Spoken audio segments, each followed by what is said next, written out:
Right, it is Friday again, which means it is time for another round of the hill climb project. Feels like I've only blinked since last week.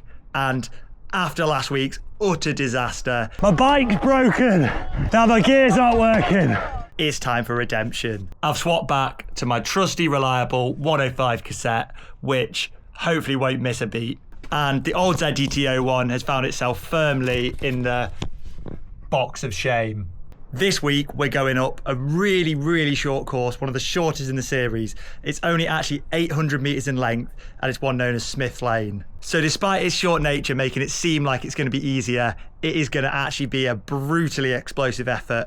And with my power target being, I think, 500 watts, which, you know, is ambitious, but that's what I'm going out for. So yeah, it's time to get the bike ready to go, get kitted up, and it's time to introduce you to a new channel partner, Insta360.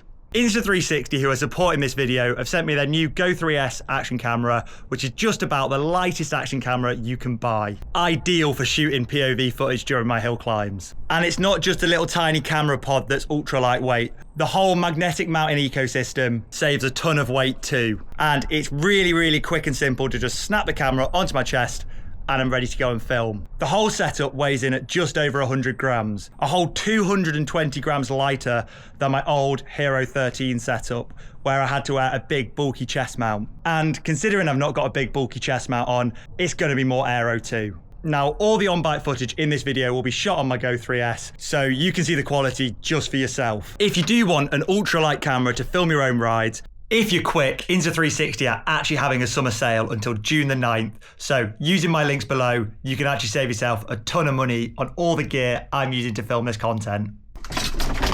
Oh, perks of having a light bike.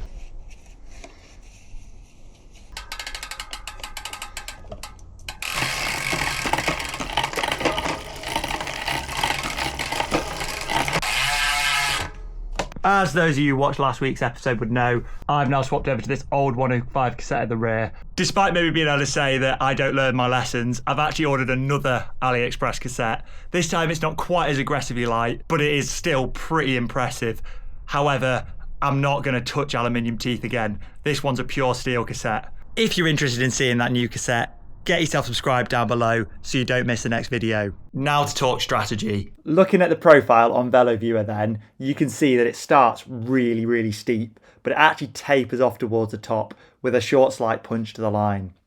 So in this climb, I think actually the strategy is going to be going out really, really hard with it almost in your pacing plan to be dying towards the line, as the time's going to be mostly gained on that first half. And then in the second half, it's just about keeping whatever you can still moving. So yeah, for that first, at least that first minute, I'm going to be trying to hold 500 watts. And then we'll just see what happens from there to the line, with it actually not mattering too much, especially on the flatter section near the end, if I am fading at that point. Hopefully I'll still have enough in the legs for a final kick to the line though. One bit I didn't get quite right last time was I didn't really have enough of a warm-up. So tonight I am going to be making sure I do a proper warm-up with some good hard efforts just to get the legs in gear, because it is such a brutal start. You're starting on a really steep ramp. So yeah, I need to make sure the legs are fresh and ready to go. If you're wondering, that's what the camera magnet's to. Thanks to the magnetic mount, it's as simple as that, and I'm ready to film.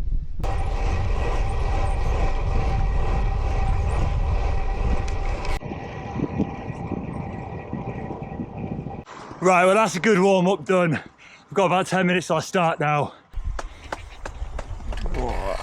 Number 3. This is gonna hurt. 5, 4, 3, 2, 1. Go. Up. And just like that, the race was underway and there was no time to mess around. I had to surge my power straight up over 600 watts and hold it there for as long as I can. I kept pushing and pushing and pushing for the first minute, and actually I managed to crack over 600 watts average for the minute.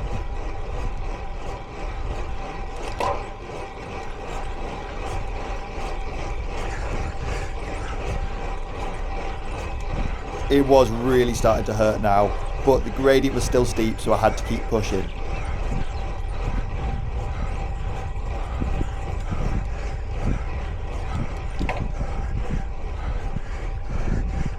As you can see on the horizon, you can see where the steep bit crests. And I just had that in my sights. I knew if I could hold the high power until that point, I was going to be in for a good time. You can see though now my power is starting to drop off. By dropping off, I am still well over 400 watts and actually at times cracking 500. As the road levels out though, it doesn't matter as much as my power's lower. What really mattered was getting the power down at the start. Moving into this next phase then, the road tapers off and there's actually a long flat section with a bit of a short descent. I knew that's my time to recover before the final push to the line. So you can see my power's well down, but to be honest with you, I'd be spinning out anyway here and it wouldn't make much of a difference on my time. Then we hit the final punch to the line. It's about 100 meters, all out sprint. And I get my power deep into the 500s for that little push, crossing the line.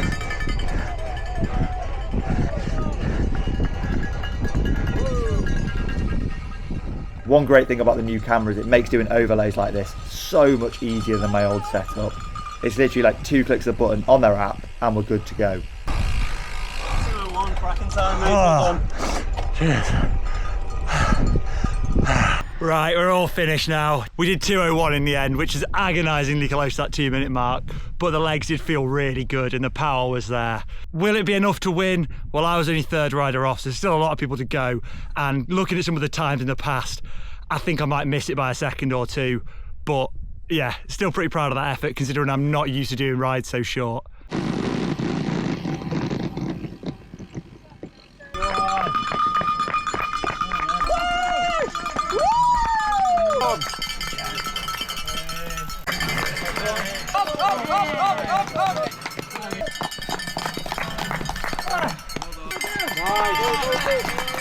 Oh, come on!